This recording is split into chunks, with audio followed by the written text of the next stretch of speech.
Brahmacharya is a wonderful and pious term. In common parlance, a brahmachari is one who is unmarried, does not indulge in sex, shuns the company of women, etc., etc. But this is a very limited definition. This creates an impression that only the preservation of the seminal energy is what brahmacharya is all about. But preservation of semen is only the means, not the goal. The ultimate goal of human life is to attain self-knowledge, to attain self-realization. One who has realized the real self is a Jivanamukta.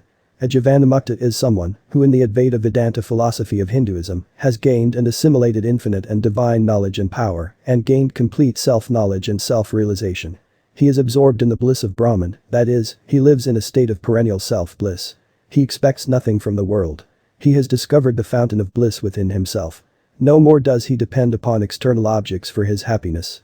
He is absolutely free, beyond all bondages, and all his actions are performed quite effortlessly. Worldly objects or events cannot disturb his state of perennial spiritual bliss. Intoxicated with self-bliss, he moves about totally carefree, having realized the hollowness of this dream-like world of sense pleasures. It makes no difference to him whether he wears just a loincloth or expensive clothes, whether he lives in a hut or a palace, whether he is a householder or an ascetic. Such a person may externally appear to be a destitute, but internally he is the king of kings, because all his desires are destroyed. For him there is no duty left to be discharged, because he has transcended them all. Such an enlightened one remains established in Brahman, while performing all sorts of activities.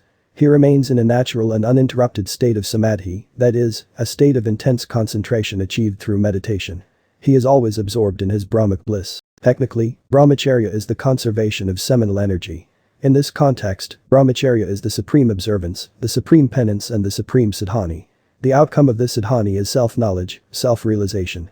It is only by attaining this ultimate goal that the full import of Brahmacharya is comprehended. Even if there be a single desire in the mind, one cannot be called a true brahmachari, and before attaining self-knowledge, one cannot be completely free from the shackles of desire. While conservation of seminal energy is great, excellent, and always desirable, it is also the most essential part of sadhana that helps eradicate desires and brings about purity of mind.